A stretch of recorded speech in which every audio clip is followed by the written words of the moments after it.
Next topic बच्चों आज हम समझने जा रहे हैं, ये है ह्यूमन जीनोम प्रोजेक्ट, जिसको शॉर्ट में HGP के नाम से जाना जाता है। ह्यूमन जीनोम प्रोजेक्ट नाम से समझ में आ रहा है ह्यूमन जीनोम। जीनोम का मतलब ये होता है कि जैसे ह्यूमन के रिस्पेक्ट में समझे तो ह्यूमन की जो गैमेट वाली सेल है, हैप्लॉइड सेल है, उसके अंदर जितने भी क्रोमोसोम हैं उनको हम डिटेल में यहाँ पर स्टडी करते हैं और उससे हम कंक्लूजन निकालते हैं। मतलब अपने जीनोम को स्टडी करना और उससे हमने क्या क्या कंक्लूजन मिला है वो उसके बारे में हम यहाँ पर समझने वाले हैं। जब हम ये टॉपिक समझते हैं तो एक वर्ड हम कई बार बोलते हैं सीक्वेंसिंग।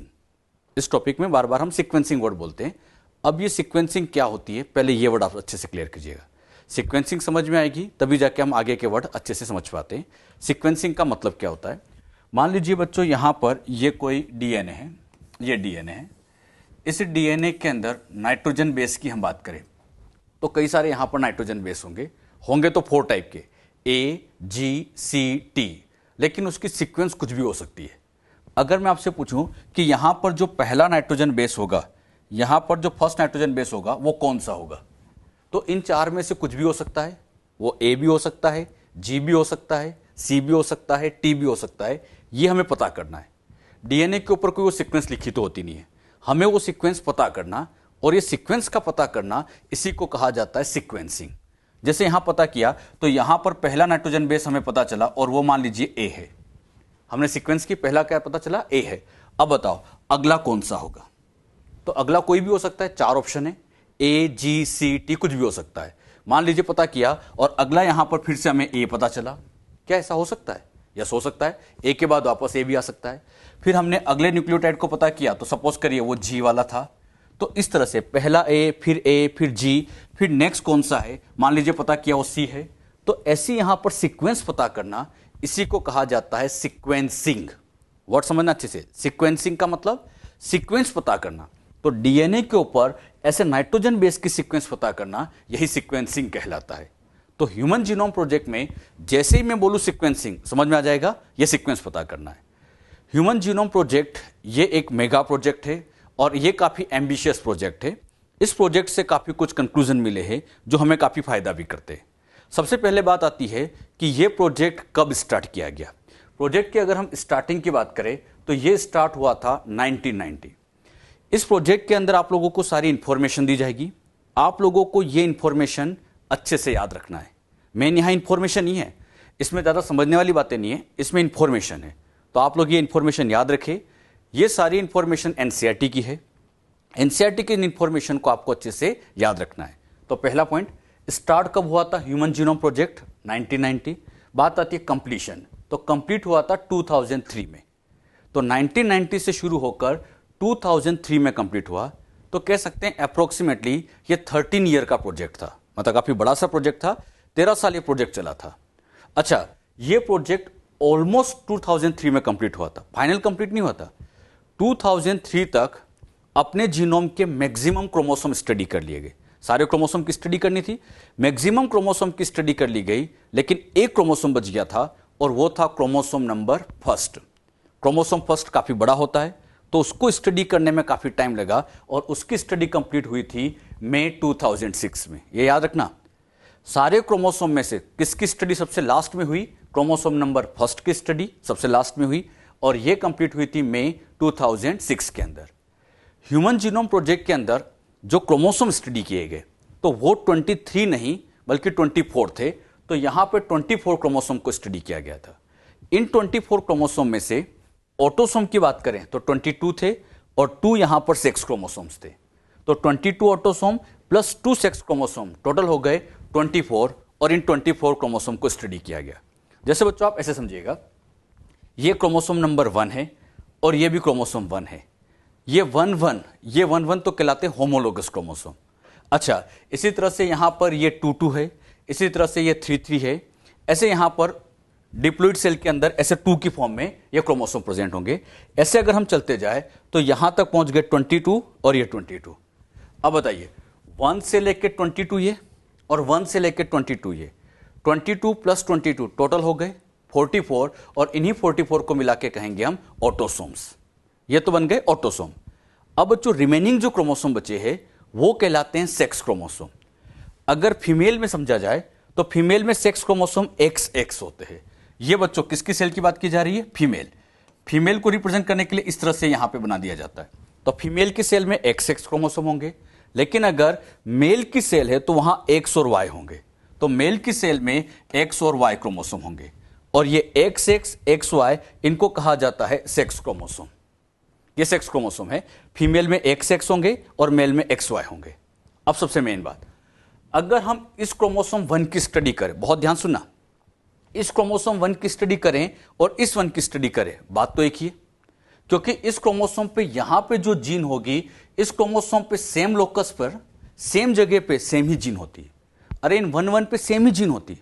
और ये 1 किसी का भी स्टडी करो, चाहे हम अपना स्टडी करें चाहे किसी अदर पर्सन का स्टडी करें, सबका, पूरे ह्यूमन में सबका क्रोमोसोम नंबर 1 एक जैसा है।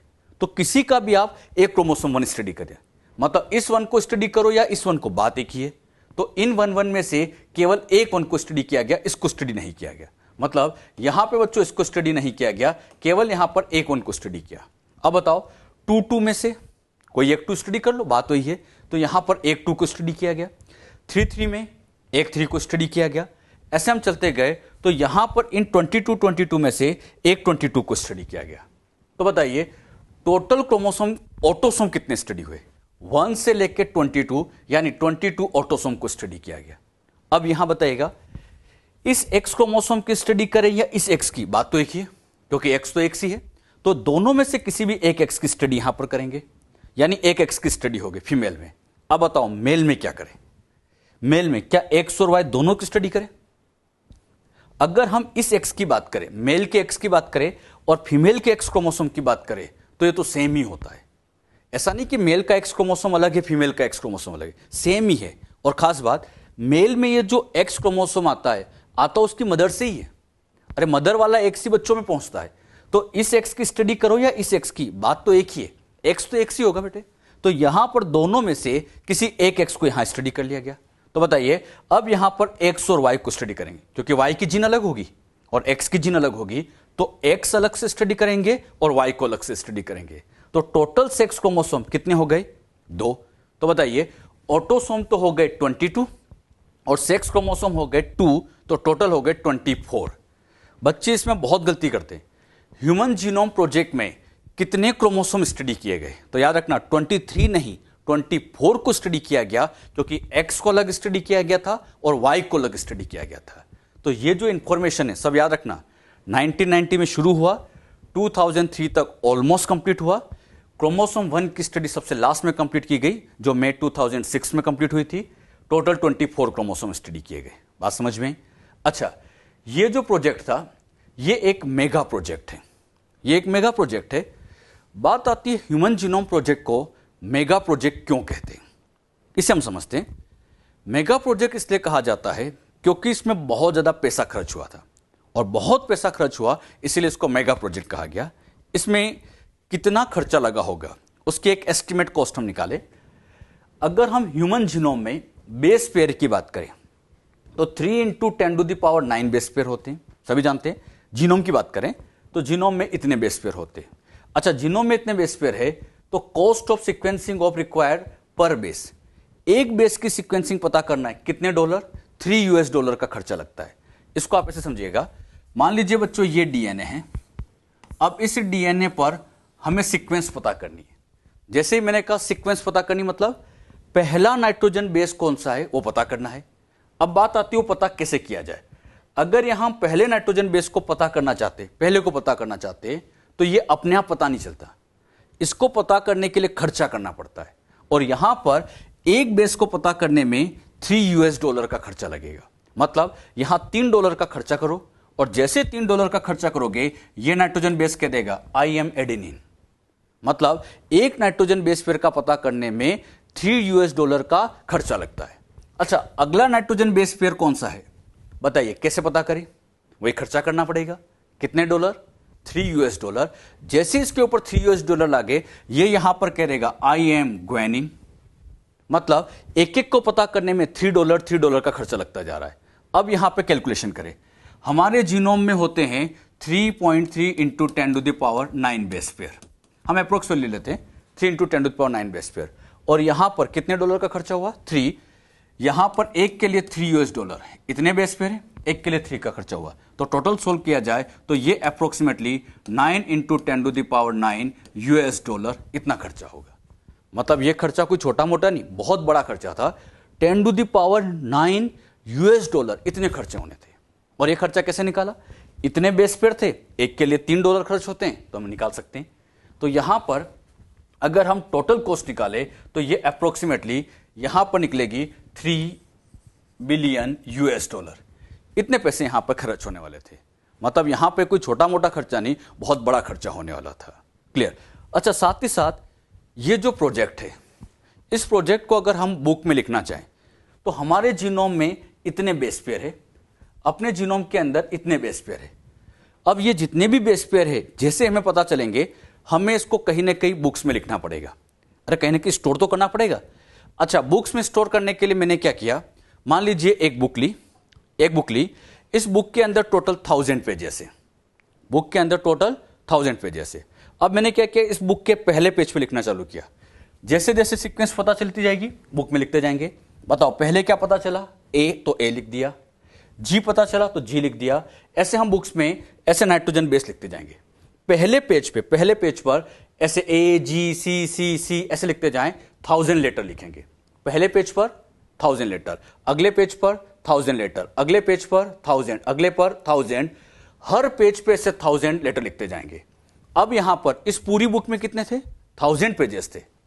एक पेज पर 1000 लेटर और पूरी बुक्स में 1000 पेजेस थे। अगर हम इस पूरे जीनोम को लिखना चाहते हैं तो ऐसे 1000 पेजेस की एक बुक से काम नहीं चलेगा। ऐसे 1000 पेजेस की अप्रोक्सीमेटली 3300 इतनी बुक्स की रिक्वायरमेंट होगी, और तब जाके अपना जीनोम लिखा जाएगा। मतलब इसको लिखना छोटा काम नहीं है, इसके लिए बहुत सारी बुक्स की जरूरत पड़ेगी। तो याद रखिएगा बच्चों, अगर हम अपने जीनोम को लिखना चाहते हैं तो इसके लिए यहां पर आप लोगों को रिक्वायरमेंट होगी 3300 बुक्स की। और एक बुक्स में कितने लेटर होना चाहिए? 1000। एक बुक्स के एक पेज पर कितने लेटर होना चाहिए? 1000। और उस एक बुक में भी 1000 पेजेस है, तब जाके 3300 बुक्स लगेगी और हमारा जीनोम लिखा जाएगा। अच्छा, मान लीजिए बड़ी मेहनत करके पूरा जीनोम लिख लिया गया। ऐसे यहां पर हर पेज पे लिखा गया 3300 बुक्स, 3300 बुक्स आपके सामने अरेंज कर दी गई और पूरा जीनोम आपके सामने लिख दिया गया। मतलब बहुत सारी मेहनत लगी और पूरा जीनोम लिख दिया। अब प्रॉब्लम क्या आती है? मान लीजिए इस इतने बड़े जीनोम में से मैं अब आपसे कहूं कि हमारे इस जीनोम में से इंसुलिन की जीन सर्च करके बताओ। इन 3300 3300 बुक्स में से इंसुलिन की जीन सर्च करके बताओ। ये आपको चैलेंज दिया। 3300 बुक्स में से इंसुलिन की जीन ढूंढना, पसीने आ जाएंगे बेटे। मतलब ये इतना आसान काम नहीं होगा। तो याद रखिएगा, इतनी सारी इंफॉर्मेशन को ह्यूमनली अरेंज कर पाना मुश्किल था।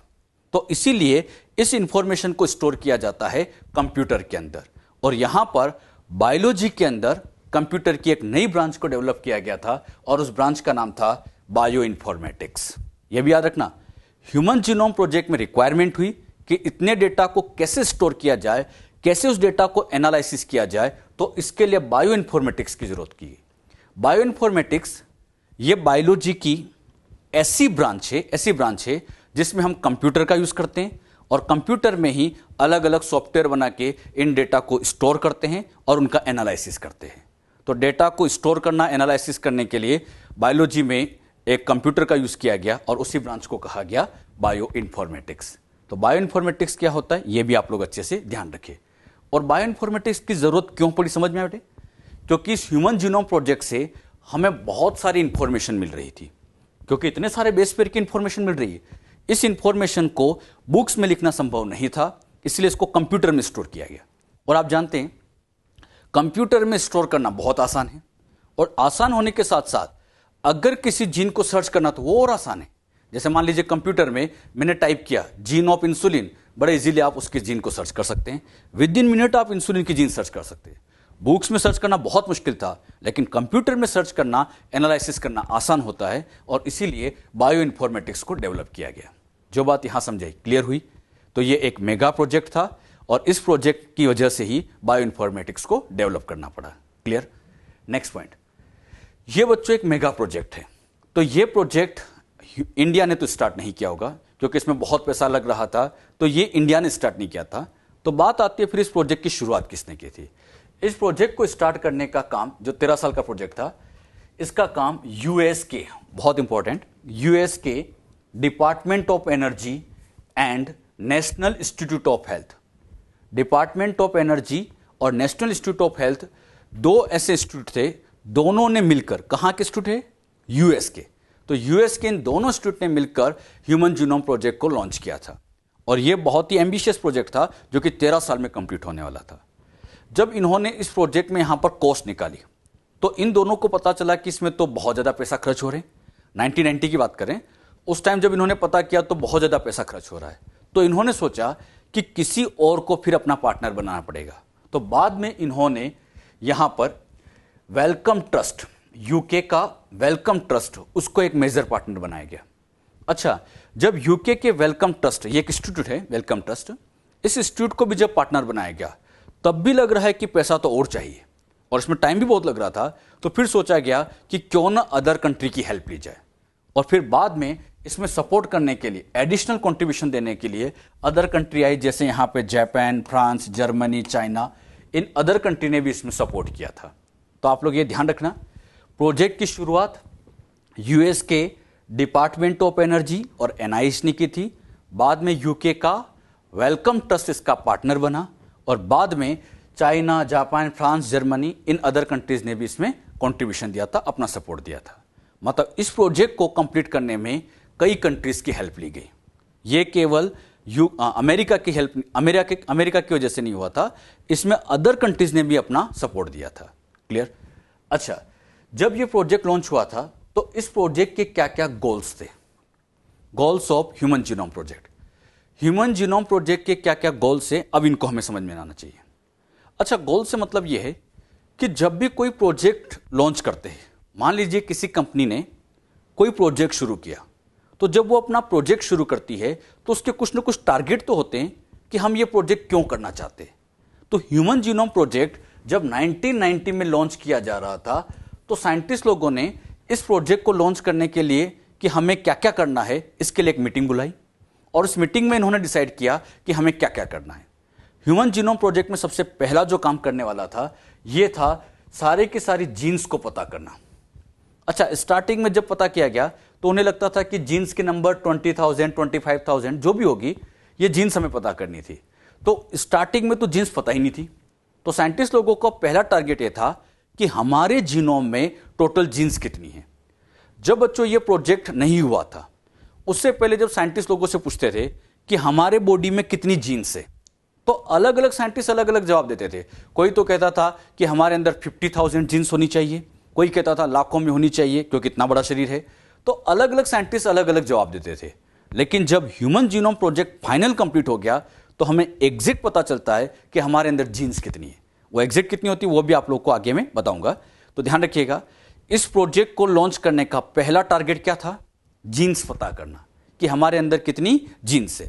साथ ही साथ यह भी पता करना था कि हमारे अंदर जो 3 बिलियन बेस पेयर्स है, उन बेस पेयर की सीक्वेंस क्या है। क्रोमोसोम 1 पर जो डीएनए बैठा है उसकी सीक्वेंस क्या है, क्रोमोसोम 2 पर जो डीएनए बैठा है उसकी सीक्वेंस क्या है। तो सबकी सीक्वेंस पता करना यह भी एक मेजर चैलेंज था। अच्छा, जितनी भी जीन्स होती है, जीन्स में होता क्या, 4 ही तो न्यूक्लियोटाइड है, ए, टी, जी, सी, बस उनका ऑर्डर, उनका अरेंजमेंट इंपॉर्टेंट होता है। तो किस जीन में इनका अरेंजमेंट क्या है, इनका ऑर्डर क्या है, वो पता करना यह एक बहुत बड़ा चैलेंज था।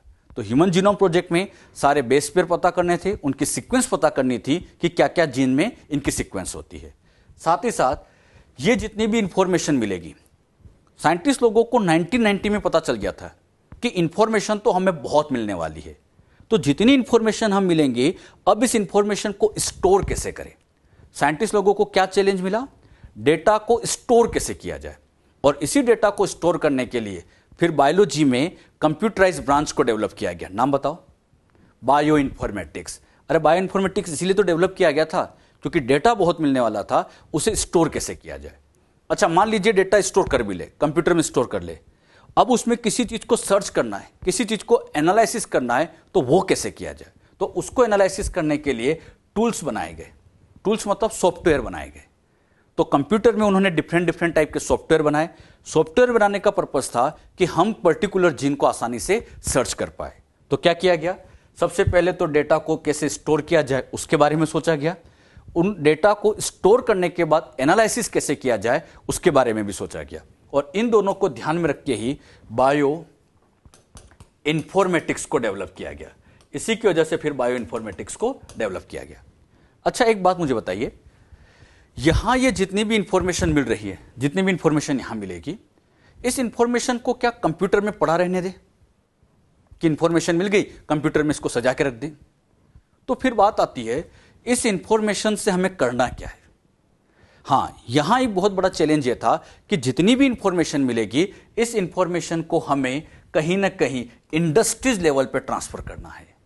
मतलब इंफॉर्मेशन केवल कंप्यूटर में पड़े रहने के लिए नहीं है, इस इंफॉर्मेशन को ट्रांसफर करना है कहां पर, इंडस्ट्रीज। जैसे मान लीजिए हमें पता चला कि यहां पर इंटरफेरोन की जीन ये है, अपने अंदर इंटरफेरोन की जीन है, तो ये जीन क्या करेंगे, अब हम कंपनी को बेचेंगे। इंटरफेरोन की जो जीन की सीक्वेंस पता चलेगी कंपनी को बेचेंगे, और कंपनी इसी सीक्वेंस की हेल्प से इंटरफेरोन बनाएगी, मेडिसिन बनाएगी जो हमारे फायदे के लिए काम करेगी।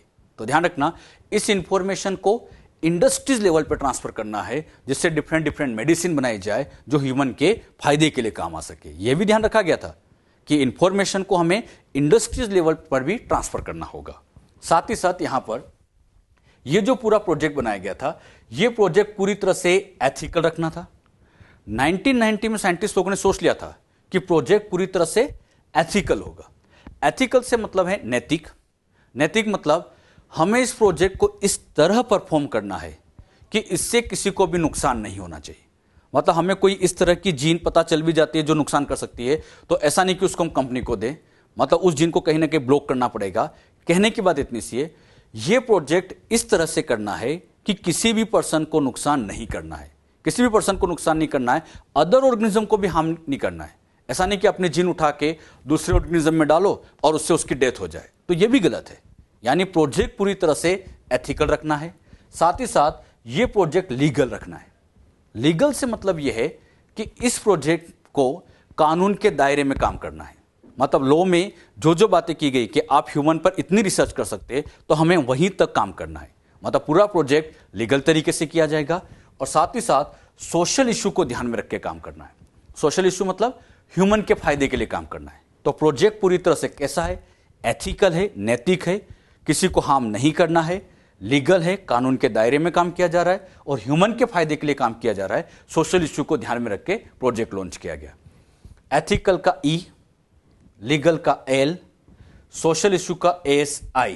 तो इसको शॉर्ट में लिखा जाता है ELSI। आपसे इसका फुल फॉर्म पूछ सकते हो, ELSI का फुल फॉर्म बताओ तो। एथिकल, लीगल, SI मतलब सोशल इशू। तो ELSI मतलब एथिकल, लीगल, सोशल इशू के बारे में भी ध्यान में रखना है। तो जब 1990 में यह प्रोजेक्ट लॉन्च किया गया था, तो उसी टाइम डिसाइड कर लिया गया था कि हमें करना क्या है। क्या क्या करना था, सारी जीन्स पता करनी थी, सीक्वेंस पता करनी थी, डेटा कैसे स्टोर करे, कैसे एनालिसिस करे, तो कंप्यूटर की ब्रांच बनवानी थी, बायो इन्फॉर्मेटिक्स डेवलप करना था। उस इंफॉर्मेशन को इंडस्ट्री में पहुंचाना, यह भी सोचा गया था। और प्रोजेक्ट को पूरी तरह से एथिकल रखेंगे, लीगल रखेंगे, और सोशल इशू को ध्यान में रख के इस प्रोजेक्ट को चलाना था। तो ये इस प्रोजेक्ट के गोल थे। अब इस प्रोजेक्ट के अंदर यहां पर कौन सा इंस्ट्रूमेंट काम में लिया गया। इंस्ट्रूमेंट की बात करें, ह्यूमन जीनोम प्रोजेक्ट में सीक्वेंस पता करना है। मान लीजिए बच्चों, आप लोगों को यह कोई एक डीएनए दे दिया जाए।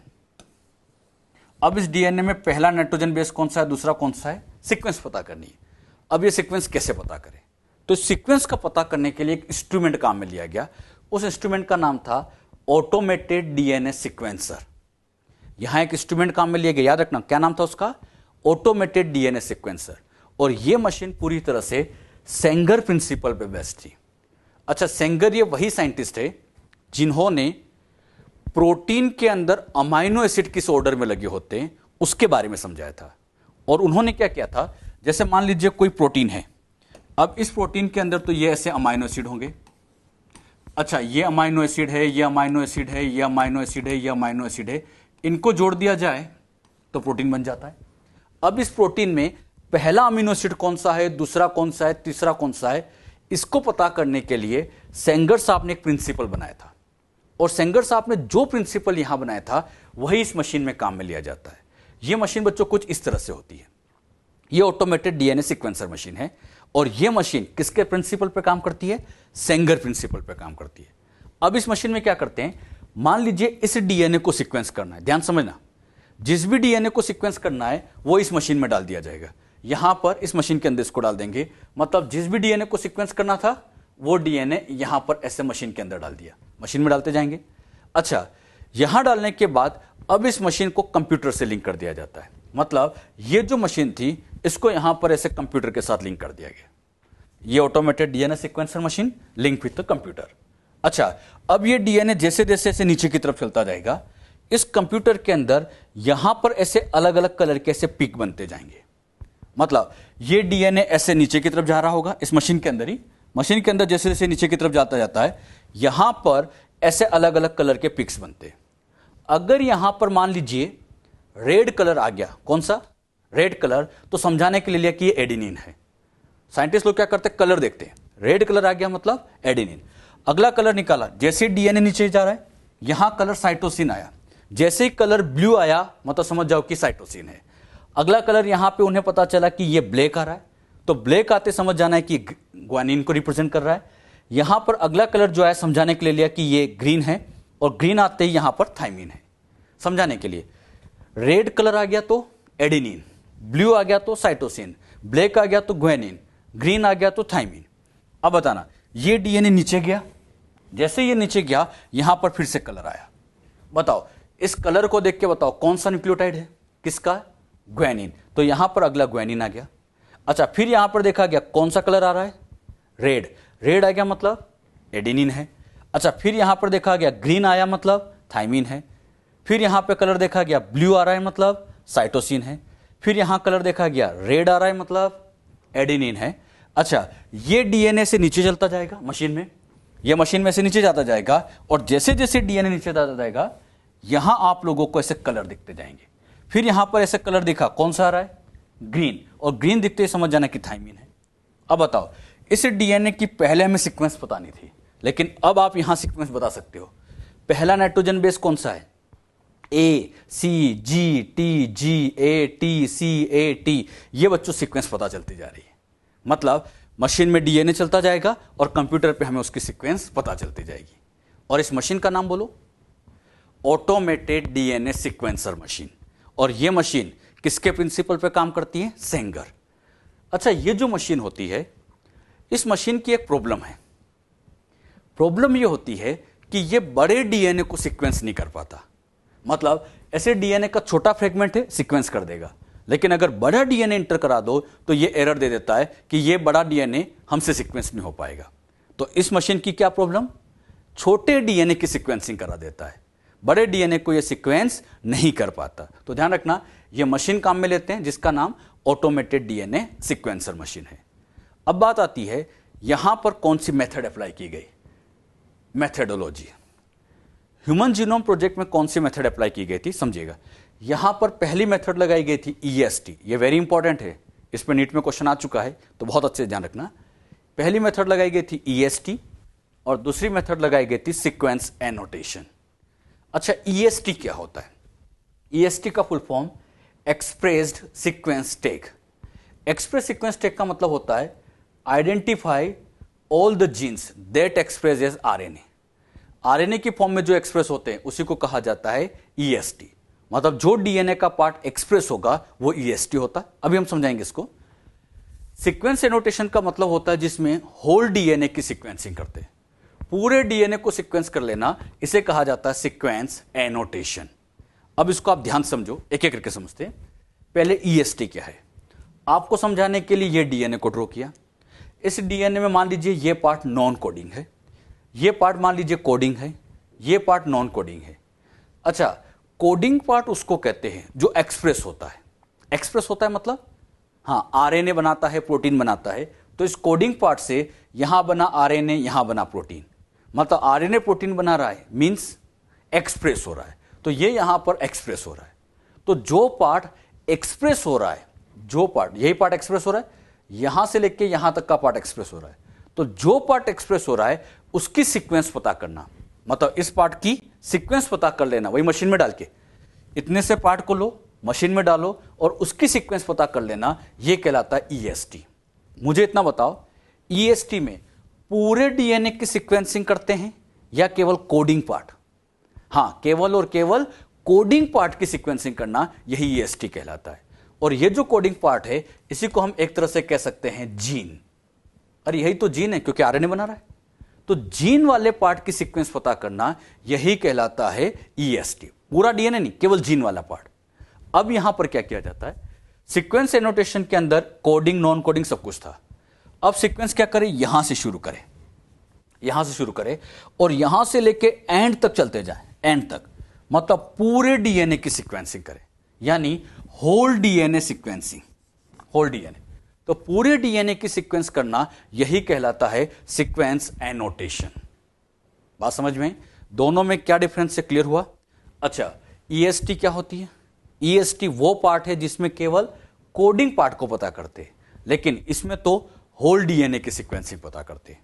अच्छा, मान लीजिए मैं आपको एक डीएनए दे दूं और उस डीएनए पे मैं कहूं कि जीन कहां है, क्या आपको जीन चमकती हुई दिखेगी? तो फिर आप कैसे पता करते होंगे कि इसमें जीन कौन सा है, कोडिंग कौन सा है? तो इसके लिए साइंटिस्ट लोग क्या करते हैं, बहुत ध्यान सुनना। सबसे पहले साइंटिस्ट लोग क्या करते हैं, पूरे डीएनए की सीक्वेंस कर लेते हैं, मतलब यहां से शुरू करके यहां तक पूरे डीएनए की सीक्वेंस कर लेते हैं। अब वो क्या करते हैं, सेल के अंदर, मान लीजिए सेल है, उस सेल में से पहले आरएनए निकालते हैं, स्पेशली एमआरएनए। एमआरएनए निकालने के बाद इससे बनाते हैं सीडीएनए। अब बताओ प्रोसेस का नाम, आरएनए से डीएनए का बनना, हाँ याद करो, रिवर्स ट्रांसक्रिप्शन। और रिवर्स ट्रांसक्रिप्शन से उन्होंने सीडीएनए बनाया। इस सीडीएनए को उठाया, वही मशीन में रखा और मशीन में रखते उसकी सीक्वेंस पता कर ली। अच्छा, मशीन में रखते ही क्या पता कर ली, सीक्वेंस। मान लीजिए सीक्वेंस आई ए सी टी, इस तरह की सीक्वेंस आई, A C T dash dash sequence आई। अच्छा, ये सीक्वेंस आई। अब इस सीक्वेंस को उठा के इस पूरे डीएनए पर मैच करेंगे। मान लीजिए वो सीक्वेंस ए सी टी यहां मैच हुई, तो जहां ये सीक्वेंस मैच हो गई मतलब यही जीन है, यही जीन है। कैसे पता करते, एक बार फिर समझना। सेल में से आरएनए बाहर निकाला, आरएनए से सीडीएनए बनाया और जो सीडीएनए बनाया उसकी सीक्वेंस कराते। किसकी सीक्वेंस कराई, सीडीएनए की। और जो सीक्वेंस मिली वही मशीन में रखे, ऑटोमेटेड डीएनए सीक्वेंसर मशीन में रखे। अब उस सीक्वेंस को इस पूरे डीएनए पर मैच करेंगे। अच्छा, यहां मैच हुई मतलब ये अपने आप में जीन है। अच्छा, मान लीजिए और आगे कहीं पे मैच होती तो वो भी जीन होती। तो जहां जहां मैच होगी समझ जाएंगे कि ये पार्ट जीन कहलाता है। अच्छा, दोनों में क्या डिफरेंस है, मैं अब आपसे पूछ रहा हूं, अच्छे से आंसर देना। ईएसटी का मतलब बताओ। हां, express sequence tag. Express sequence tag मतलब ऐसा पार्ट जो एक्सप्रेस होता है, जो आरएनए बनाता है, वो कहलाता है ईएसटी। सीक्वेंस एनोटेशन क्या होता है, सीक्वेंस एनोटेशन मतलब होल डीएनए की सीक्वेंसिंग। इसमें केवल कोडिंग पार्ट था, इसमें पूरा डीएनए लेके सीक्वेंस करना, यह सीक्वेंस एनोटेशन कहलाता है। दोनों में क्या डिफरेंस है, क्लियर हुआ सबको अच्छे से?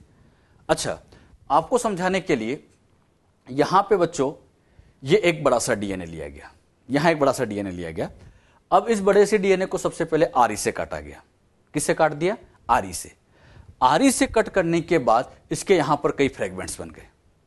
अच्छा, पूरा डीएनए एक बार में सीक्वेंस हो नहीं सकता क्योंकि मशीन की प्रॉब्लम है। मशीन का कहना है कि हम बड़े डीएनए को सीक्वेंस नहीं कर पाते। याद है ना, ऑटोमेटेड डीएनए सीक्वेंसर की यही प्रॉब्लम थी, बड़े डीएनए को सीक्वेंस नहीं कर पाता। तो इस बड़े डीएनए की सीक्वेंस कैसे कराई, आरी से काट दिया, छोटे छोटे टुकड़े बनाए। अब ये जो टुकड़े हैं, एक दिन में सब टुकड़ों की सीक्वेंसिंग नहीं हो सकती। अरे एक क्रोमोसोम की स्टडी करने में सालों लग जाते बेटे, क्योंकि यहां कोई एक टुकड़ा नहीं बनता। ये समझाने के लिए मैंने कुछ बना दिए, ऐसे तो कई फ्रेगमेंट्स बनते हैं, बहुत सारे फ्रेगमेंट्स बनते हैं। अच्छा, अब इतने सारे फ्रेगमेंट्स बने हैं तो पहले इन फ्रेगमेंट्स को कहीं ना कहीं स्टोर करके रखना पड़ता है, और इनको स्टोर करने के लिए हम होस्ट सेल का यूज करते हैं। जैसे समझाने के लिए, होस्ट सेल यहां पर ले ली बैक्टीरियल सेल, होस्ट सेल का नाम क्या लिया, बैक्टीरियल सेल ले ली। अब यहां पर क्या किया गया, ये यहां पर डीएनए लिया, डीएनए ले लिया। अब इस डीएनए को, अच्छा ये जो डीएनए होता है, इस डीएनए को स्पेशली कहा जाता है वेक्टर। ये वेक्टर इसलिए काम में लेते हैं ताकि ये जो टुकड़ा है, इस टुकड़े को इस बैक्टीरिया की सेल में पहुंचा सके।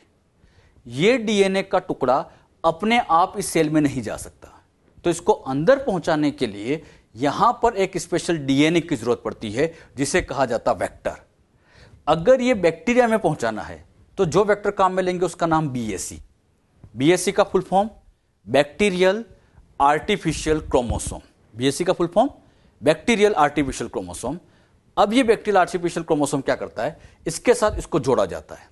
डीएनए लाइगेज एंजाइम से इन दोनों को जोड़ा तो ये बच्चों जुड़ गए, और ये वाला पार्ट समझाने के लिए कि ये यहां पे आके जुड़ गया। अच्छा, जुड़ने के बाद इसको उठा के फिर यहां पर होस्ट सेल के अंदर ट्रांसफर कर देते हैं। तो मैंने क्या समझाया, पूरा डीएनए तो एक बार में सीक्वेंस नहीं होता, काटा, टुकड़े बने। अब इस टुकड़े को यहां पर होस्ट सेल में स्टोर करना था, और इसको स्टोर करने के लिए वेक्टर काम में लिया। वेक्टर का नाम क्या था, बीएससी। बीएससी का फुल फॉर्म बोलो, बैक्टीरियल आर्टिफिशियल क्रोमोसोम। और इन दोनों को जोड़कर इस डीएनए को उठा के यहां ट्रांसफर कर दिया। सेम एज मान लीजिए इस फ्रेगमेंट को पहुंचाना है, इस फ्रेगमेंट को मुझे स्टोर करना है, तो यहां पर इस बार यीस्ट की सेल ली गई। होस्ट सेल या तो बैक्टीरिया की हो सकती है या फिर यीस्ट की हो सकती है, दोनों में से किसी का भी यूज कर सकते हैं। लेकिन अब खास बात, यहां पर अगर होस्ट सेल यीस्ट है तो यहां पर इसको अगर पहुंचाना है तो यहां जो वेक्टर काम में लेंगे इसका नाम आप बताओ, मैं नहीं बताऊंगा। यस, वेरी गुड, इसका नाम होगा YAC। जैसे इसका नाम क्या था, BSC, तो इसका नाम YAC। अब बताओ YAC का फुल फॉर्म, Y का मतलब यीस्ट, A मतलब आर्टिफिशियल, C मतलब chromosome, yeast artificial chromosome YAC, और ये भी क्या बन गया, वेक्टर। अब इन दोनों वेक्टर को आपस में जोड़ेंगे। दोनों वेक्टर को जब आपस में जोड़ दिया गया तो इसको जोड़ने के बाद यहां रिकॉम्बिनेंट डीएनए बना, और इसको उठा के होस्ट सेल के अंदर ट्रांसफर करा देते हैं। ये होस्ट सेल के अंदर ट्रांसफर कर दिया, तो इसको जब यहां पहुंचाया गया तो यहां पर वेक्टर कौन सा लिया गया, YAC। ह्यूमन जीनोम प्रोजेक्ट में दो वेक्टर बहुत इंपॉर्टेंट है, ये दोनों वेक्टर सबको अच्छे से याद होना चाहिए, BSC और YAC। BSC कब काम में लेते हैं, जब बैक्टीरिया में जीन पहुंचानी है, और YAC कब काम में लेते हैं, जब यीस्ट में पहुंचानी है। नीट में ये क्वेश्चन आ चुका है, ह्यूमन जीनोम प्रोजेक्ट में कौन से वेक्टर लिए गए, तो दोनों याद रखना, BSC एंड YAC वेक्टर लिए गए। और वेक्टर काम में क्यों लिए, ताकि इनको उठा के हम होस्ट सेल के अंदर ट्रांसफर कर सके। बात समझ में आई बच्चों। अच्छा, एक बात मुझे बताओ, यहां पर जब हमने इस डीएनए को काटा, कई फ्रेगमेंट्स बने, बहुत सारे फ्रेगमेंट्स बने। मान लीजिए ये पहला फ्रेगमेंट है, फर्स्ट फ्रेगमेंट है, तो बताओ सेकंड कौन सा होगा। यहां सेकंड फ्रेगमेंट इनमें से कोई भी हो सकता है। मान लीजिए ये सेकंड है, तो थर्ड कौन सा होगा, कोई भी हो सकता है, ये यहां पर होगा। अगर ये यहां पर कोई भी है तो इनको अरेंज करना मुश्किल हो जाएगा कि पहले के बाद ये सेकंड है, ये सेकंड है, ये सेकंड है, कौन सा है, कैसे पता करें। अगर ये रेंडमली कट हो गया तो एक बहुत बड़ा चैलेंज आता है कि पहले के बाद दूसरा वाला फ्रेगमेंट कौन सा है, कैसे पता करें। और ये बच्चों ह्यूमनली पता चलता नहीं है। तो अब इसको पता करने के लिए साइंटिस्ट लोगों ने क्या किया, वही हम समझते हैं। साइंटिस्ट लोगों ने बड़ी समझदारी से काम किया। उन्होंने क्या किया, एक्चुअली में उन्होंने सबसे पहले डीएनए को लिया। मान लीजिए ये क्रोमोसोम नंबर 1 का डीएनए, तो उन्होंने इसी क्रोमोसोम 1 का और डीएनए लिया, ये भी 1 ही है, सेम है, ये भी क्रोमोसोम 1 है, ये भी क्रोमोसोम 1 है। अच्छा, एक नहीं लेते हैं, ऐसे एक 1 की कई कॉपी लेते हैं। अब इस 1 को यहां से लेके यहां तक काटा, रेस्ट्रिक्शन एंडोन्यूक्लियस मान लीजिए ए से काटा, यहां से लेके यहां तक उसने कट लगाया, और ये किसने कट किया, REA ने। अब बच्चों जब इसको काटोगे, इसको मान लीजिए REB से काटा, तो जब REB से काटा ना, तो REB इसको जब काटेगा तो यहां से पहले कट लगाएगा। बात को सुनना अच्छे से, इससे पहले कट लगाएगा, मतलब यहां से काटेगा। यहां से स्टार्ट किया और यहां पर कट लगा दिया, मतलब इतना फ्रेगमेंट अलग करेंगे। तो इससे हुआ क्या, ये जो इतना पार्ट आपको दिखाई दे रहा है, ये इतना पार्ट दोनों में ओवरलैप कर रहा है। बात समझ में आई, ये इतना पार्ट दोनों में क्या कर रहा है, ओवरलैप कर रहा है। ये ओवरलैपिंग की फॉर्म में काटना है। अच्छा, इससे क्या फायदा होता है, ये भी हम समझेंगे। अब बताओ, REC से जब काटेंगे तो कैसे काटेंगे, जहां ये बी कट लगा रहा है यहां तक बी की कटेंगे, इससे थोड़ा सा पहले, मतलब यहां से काट देंगे, मतलब इसके बाद नहीं काटेंगे, इससे थोड़ा पहले से कटवा देंगे। अच्छा, ये मान लीजिए REC ने काटा, तो RE नंबर D जब काटेगा तो कैसे काटेगा, यहां जब इसने कट लगाया तो इससे थोड़ा सा पहले, मतलब यहां कट लगाएंगे। अच्छा, यहां पर इसको थोड़ा पहले कट करने का फायदा क्या हुआ, मान लीजिए इसको A B C D अलग अलग RE से काटा और ऐसे यहां कई फ्रेगमेंट्स बन गए। अब सपोज करो, बहुत ध्यान सुनना, मान लीजिए ये REA का फ्रेगमेंट सिखाने के लिए, इस फ्रेगमेंट के एंड पे लिखा है AGCC, यहां पर क्या लिखा है AGCC, एंड पे लिखा है। तो बताओ फर्स्ट के एंड पे AGCC है, तो इसका मतलब सेकंड के स्टार्टिंग में होगा। अब यहां चेक कर लो, अब यहां चेक किया तो इसके स्टार्टिंग में वही AGCC आ रहा है, तो इसका मतलब ये अगर पहला है तो श्योर है कि ये दूसरा है। और ये पार्ट दोनों में क्या कर रहा है, ओवरलैप कर रहा है, तो इसको ओवरलैपिंग की फॉर्म में काटा जाता है। अरे बात समझ में? और क्यों काटा गया? ताकि इसके बाद का फ्रेगमेंट कौन सा है वो पता चल पाए। अब बताओ यहां पर सेकंड के एंड में, ध्यान से देखो सभी, TAAG है सिखाने के लिए, TAAG है, तो बताओ सेकंड के एंड में ये है, तो थर्ड के फर्स्ट में TAAG होगा, तो जो थर्ड वाला फ्रेगमेंट होगा उसके स्टार्टिंग में TAAG होगा। और ये पार्ट फिर दोनों में ओवरलैप कर रहा है, मतलब यहां अगर TAAG है इसके एंड में है, तो इस थर्ड के स्टार्टिंग में TAAG होगा। ये दोनों में क्या करेगा, ओवरलैप करेगा। बताइए ये ओवरलैपिंग क्यों जरूरी है? हां, ओवरलैपिंग करना इसलिए जरूरी होता है ताकि यह पता कर पाए कि इसके बाद का फ्रेगमेंट कौन सा है। अच्छा, इसको रैंडम काट देते तो क्या दिक्कत है? रैंडम काट देते तो फ्रेगमेंट ही फ्रेगमेंट हो जाते, किसके बाद का फ्रेगमेंट कौन सा है पहचानना मुश्किल हो जाता। तो साइंटिस्ट लोगों ने बड़े दिमाग से काम किया यहां पे। अच्छा, अगर यहां थर्ड के एंड पे GACT है तो फोर्थ के स्टार्टिंग में GACT होगा। अच्छा, इसके एंड में जो होगा, फोर्थ के एंड में जो होगा, फिफ्थ के स्टार्टिंग में वो होगा। तो इस तरह से इनको ओवरलैप फॉर्म में काटा गया, और इनकी ओवरलैपिंग का पता करने के लिए वही बायो इन्फॉर्मेटिक्स की हेल्प ली गई। ये सब ह्यूमनली पॉसिबल नहीं होता है, क्योंकि इतने फ्रेगमेंट को अरेंज करना, अलाइन करना ह्यूमनली संभव नहीं है। तो इसके लिए बायो इन्फॉर्मेटिक्स की हेल्प ली गई, वही कंप्यूटराइज ब्रांच यूज की गई। कंप्यूटर में इनको अलाइन करना बहुत ही आसान होता है। तो हमने क्या सीखा, अब ध्यान सुनना। DNA को जब काटते हैं, बड़ा DNA सीक्वेंस नहीं हो पा रहा था, काटा गया। काटा ऐसे गया कि कुछ पार्ट इनमें आपस में ओवरलैप करे। अच्छा, जब ऐसे काटते तो कई फ्रेगमेंट बनते हैं। अब इन फ्रेगमेंट को पहले स्टोर करेंगे, कहां पर? या तो बैक्टीरिया में या यीस्ट में। अगर इसे बैक्टीरिया में पहुंचाना है, वेक्टर का नाम बोलो BAC, यीस्ट में पहुंचाना है तो YAC, और इनको उठा के होस्ट सेल में डाल देते हैं। फिर इन होस्ट सेल में से एक DNA को बाहर निकालते हैं, फिर उसकी सीक्वेंसिंग करते हैं। मान लीजिए ये होस्ट सेल है, तो इस होस्ट सेल में से थोड़ा सा DNA बाहर निकालेंगे, फिर इसकी सीक्वेंसिंग करेंगे, फिर अगली होस्ट सेल में से निकालेंगे, फिर सीक्वेंसिंग करेंगे, और थोड़ा थोड़ा करके पूरे DNA को सीक्वेंस करेंगे। और एक क्रोमोसोम की सीक्वेंसिंग में सालों लग जाते बेटे। तो कहने में, पढ़ने में तो आसान लग रहा है, लेकिन इसको प्रैक्टिकली करना बहुत चैलेंजिंग काम था। ये इतना आसान काम नहीं था, और इसमें काफ़ी साल भी लगे, काफ़ी टाइम लगा था। तो ह्यूमन जीनोम प्रोजेक्ट में क्या मेथड यूज़ की गई, कौन सी मशीन यूज़ की गई, मैं एक आउटलाइन दे रहा हूँ, फटाफट बोलना। मशीन का नाम सबको आना चाहिए। इंस्ट्रूमेंट कौन सा था? Automated DNA sequencer. किसके प्रिंसिपल पे काम करता है? Very good, Sengar. कौन कौन सी मेथड अप्लाई की गई? 2, EST, सीक्वेंस एनोटेशन। EST का मतलब एक्सप्रेस सीक्वेंस टैग, जिसमें कोडिंग पार्ट की सीक्वेंसिंग करते हैं, और सीक्वेंस एनोटेशन मतलब होल DNA की सीक्वेंसिंग, वो कहलाता है sequence annotation. Whole DNA sequencing sequence annotation कहलाता है। बात समझ में? और इसको ओवरलैप की फॉर्म में काटा गया। इन फ्रेगमेंट को होस्ट में पहुंचाने के लिए 2 वेक्टर काम में लिए गए। नाम एक बार फिर बताना सभी, BAC और YAC। तो ये बातें आप लोगों को सबको ध्यान में रखना है।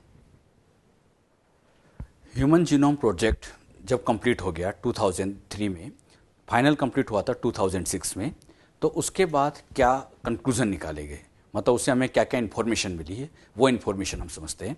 तो नेक्स्ट पॉइंट हम समझने जा रहे हैं, feature of human genome project. पहले मुझे बताइए, ह्यूमन जीनोम प्रोजेक्ट में जो क्रोमोसोम स्टडी किए गए थे, 22 ऑटोसोम थे, X और Y सेक्स क्रोमोसोम थे। ये बच्चों यहाँ पे 1 से लेके ऐसे 22 क्रोमोसोम, X और Y ये सेक्स क्रोमोसोम है। एक बात ये हमेशा याद रखना बच्चों, Y क्रोमोसोम सबसे छोटा क्रोमोसोम होता है। ह्यूमन जीनोम में अगर सबसे छोटे क्रोमोसोम की बात करें तो वो Y होता है। इन क्रोमोसोम पे यहाँ पर आप देख रहे हैं DNA प्रेजेंट है, क्रोमोसोम में DNA होता है। अब इस DNA के अंदर यहाँ पर नाइट्रोजन बेस A होगा, G होगा, C होगा, ऐसे नाइट्रोजन बेस होंगे। अब काउंट करते हैं, यहाँ से काउंट करना शुरू करें। 1 2 3 4 5 6, इसके काउंट करो, क्रोमोसोम 2 के काउंट करो, 3 4 5, ऐसे सारे क्रोमोसोम के जब बेस पेयर काउंट किए गए तो हमें टोटल बेस पेयर मिले 3164.7 बेस पेयर्स।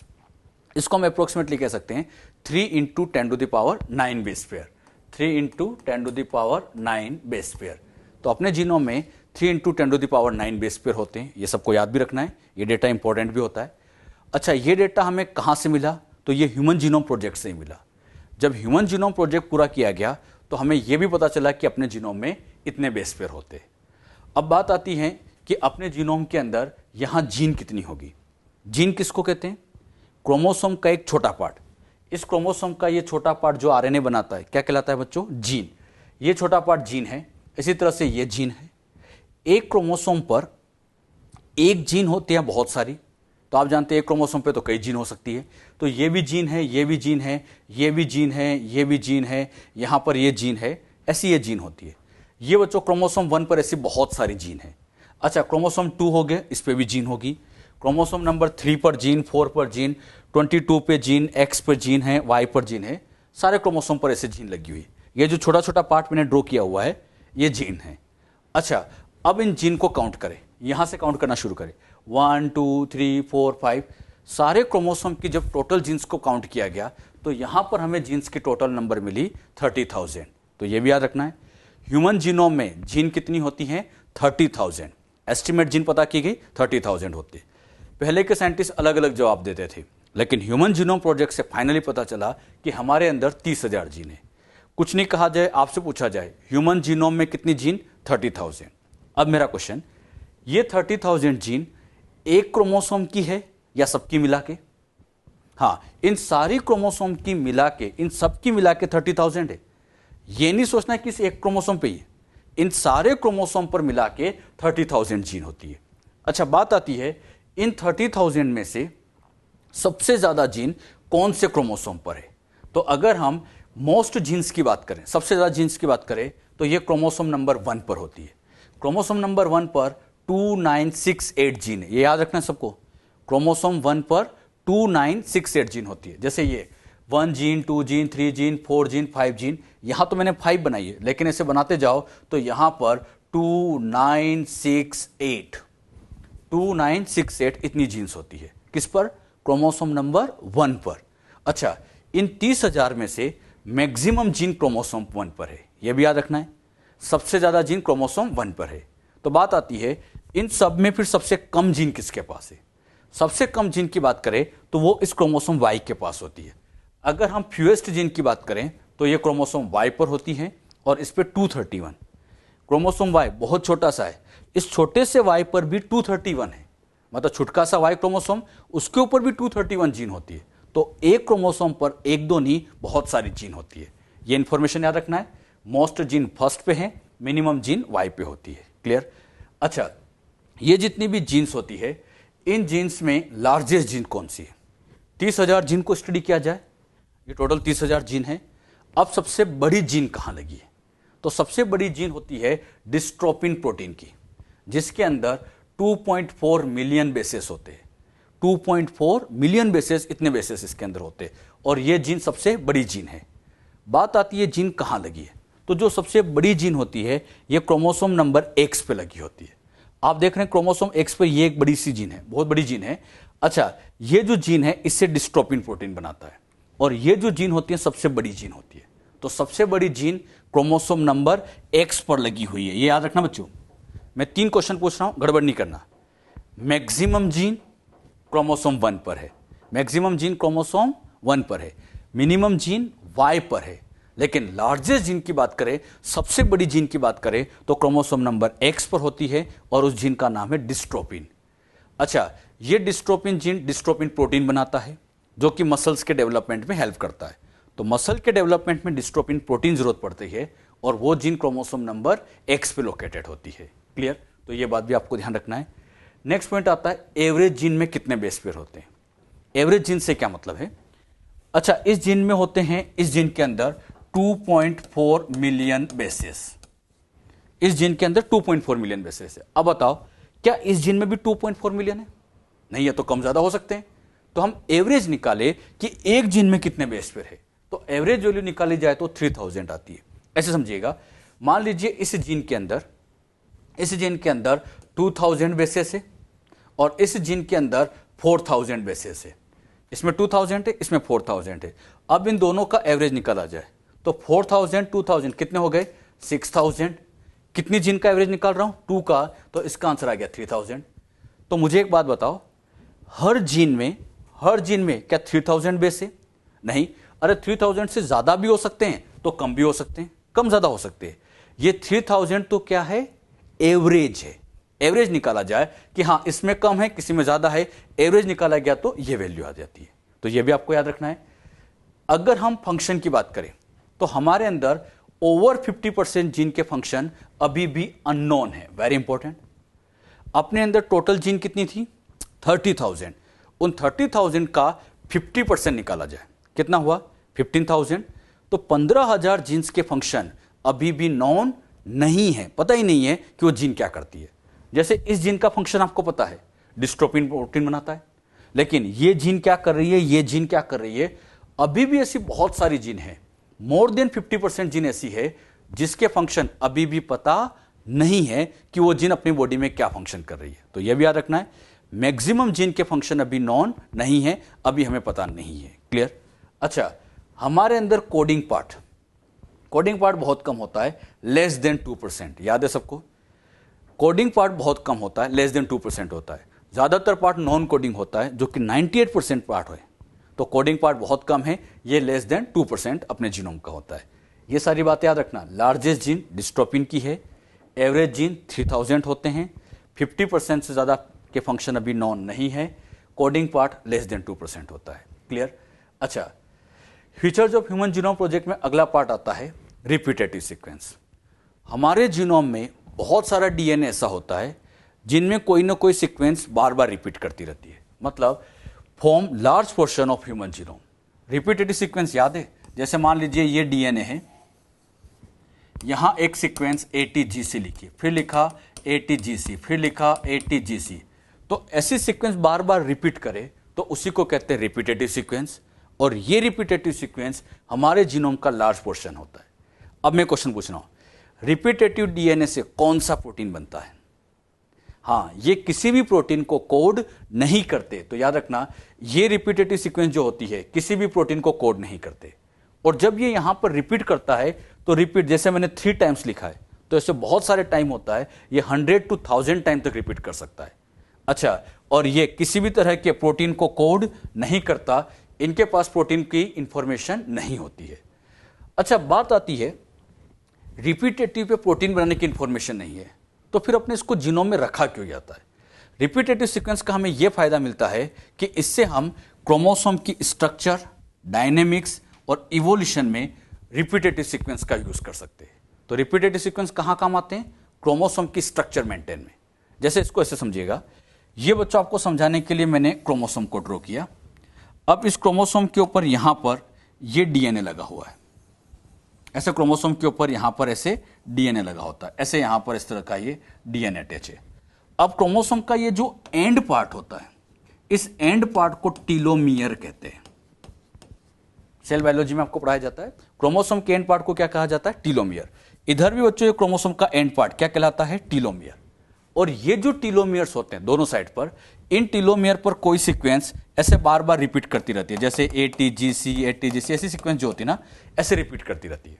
तो बताओ, टीलोमियर पे भी रिपीटेटिव डीएनए होता है, और यही रिपीटेटिव डीएनए क्रोमोसोम के फ्यूजन को रोकता है।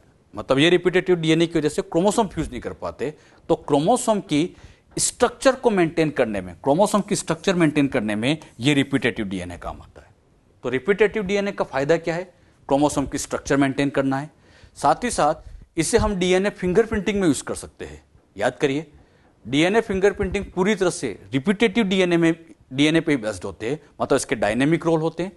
साथ ही साथ ये इवोल्यूशन में भी हेल्प करता है। इवोल्यूशन में कैसे? जैसे मान लीजिए ह्यूमन का रिपीटेटिव डीएनए लिया, चिंपांजी का लिया और रेट का लिया, ह्यूमन, चिंपांजी, रेट। अब यहां पर इसके रिपीटेटिव डीएनए को चेक किया, इसके रिपीटेटिव डीएनए को चेक किया, इसके डीएनए को चेक किया, तो ह्यूमन का रिपीटेटिव डीएनए चिंपांजी से बहुत ज्यादा मैच करता है। तो हम कह सकते हैं इवोल्यूशन में ह्यूमन का क्लोज रिलेटिव चिंपांजी है। तो कौन किसके क्लोज रिलेटिव होता है? इवोल्यूशन के रिलेशन को समझाने में भी रिपीटेटिव डीएनए काम आता है। अब मैं आपसे पूछ रहा हूं, ढंग से आंसर देना। रिपीटेटिव डीएनए से कौन सा प्रोटीन बनता है? कोई नहीं बनता, लेकिन फिर भी इसके हमारे जीनोम में रोल है, क्योंकि ये क्रोमोसोम की स्ट्रक्चर को समझाने में काम आते हैं। डायनेमिक्स रोल होते हैं, मतलब कई रोल होते हैं, जैसे फिंगरप्रिंटिंग में इसका रोल है, साथ ही साथ इसका रोल इवोल्यूशन में भी होता है। इवोल्यूशन के रिलेशन को भी हम डीएनए फिंगरप्रिंटिंग से समझा सकते हैं। तो ये भी याद रखना, ह्यूमन जीनोम में एक लार्ज पोर्शन रिपीटेटिव डीएनए का होता है। इसी में ही अगला पॉइंट आता है एसएनपी। ह्यूमन जीनोम प्रोजेक्ट से हमें एसएनपी का आइडिया लगा। एसएनपी मतलब single nucleotide polymorphism. Single nucleotide polymorphism का मतलब होता है एक न्यूक्लियोटाइड का डिफरेंस होना। मान लीजिए यहां जी के बजाय यहां पर ए आ जाए, एक न्यूक्लियोटाइड का ऐसे डिफरेंस आ जाए तो उसे हम एसएनपी कहते हैं। ये एसएनपी ह्यूमन में 1.4 मिलियन लोकेशन पे होता है। ह्यूमन जीनोम में 1.4 मिलियन लोकेशन पे होता है। इसको ऐसे समझिएगा, ये बच्चों पर्सन 1 का डीएनए, ये पर्सन 1 का डीएनए लिया, और ये यहां पर जो डीएनए ड्रॉ किया है ये पर्सन 2 का डीएनए। मान लीजिए ये भी क्रोमोसोम 1 है, ये भी क्रोमोसोम है, बस अलग अलग पर्सन के चेक कर रहे हैं।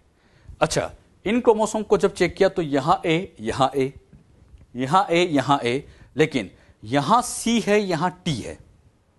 बताइए, सी की जगह यहां पर इसके डीएनए में टी है।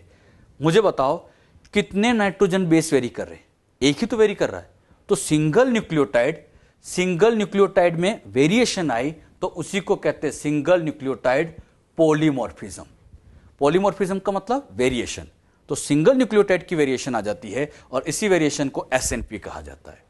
एसएनपी का मतलब एक न्यूक्लियोटाइड में वेरिएशन आना, इसको हम एसएनपी कहते हैं। अब बताओ, यहां टी, यहां टी, यहां टी, यहां टी, यहां जी, यहां जी, सी सी, सेम चलता जा रहा है, लेकिन ऐसे सेम चलता गया, यहां जी के बजाय ए आ गया।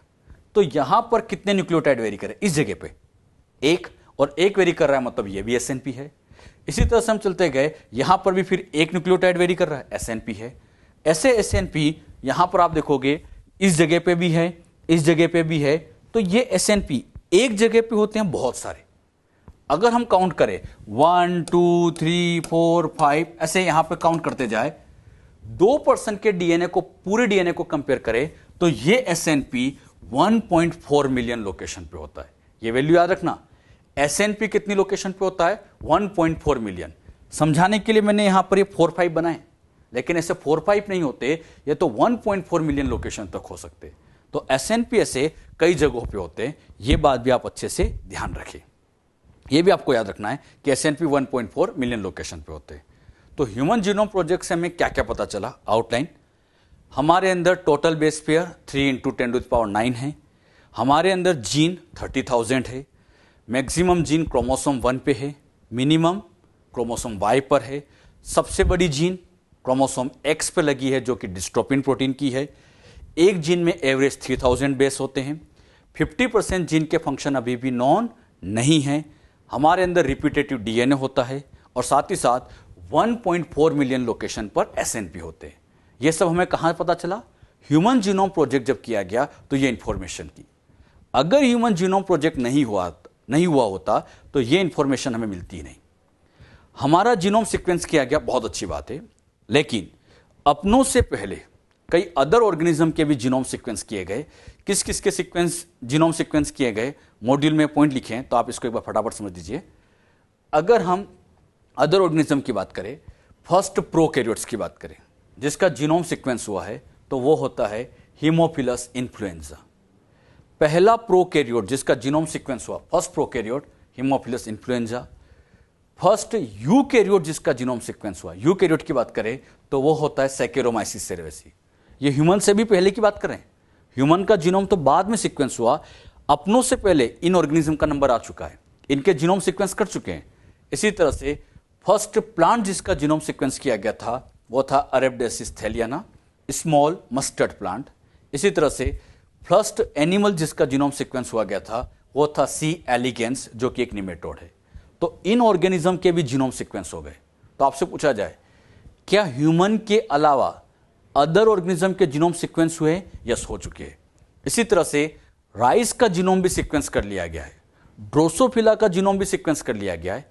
तो एक बात मुझे बताइए, हमारा जीनोम सीक्वेंस हुआ, समझ में आता है, ताकि इससे हमें कई सारी इंफॉर्मेशन मिले।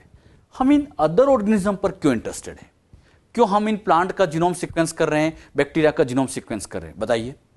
हाँ, प्लांट का जीनोम इसलिए सीक्वेंस करते हैं ताकि एग्रीकल्चर फील्ड को बढ़ाया जाए। बैक्टीरिया का जीनोम इसलिए सीक्वेंस करते हैं ताकि हम मेडिकल फील्ड को बढ़ा सके, डिफरेंट मेडिसिन बना सके, डिजीज का पता लगा सके। तो इसके लिए हम अदर ऑर्गेनिज्म पे भी इंटरेस्टेड है। तो क्वेश्चन आए, ह्यूमन के अलावा अदर ऑर्गेनिज्म का जीनोम सीक्वेंस हुआ है और क्यों हुआ है? ताकि मेडिकल फील्ड को, एग्रीकल्चर फील्ड को बढ़ाया जा सके। तो ये था ह्यूमन जीनोम प्रोजेक्ट। यहां पे आके ये बच्चों अपना चैप्टर मॉलिक्यूलर वाला कंप्लीट होता है। जब हमने पूरा चैप्टर समझ लिया तो अब आप इसमें एक्सरसाइज भी सोल्व करेंगे।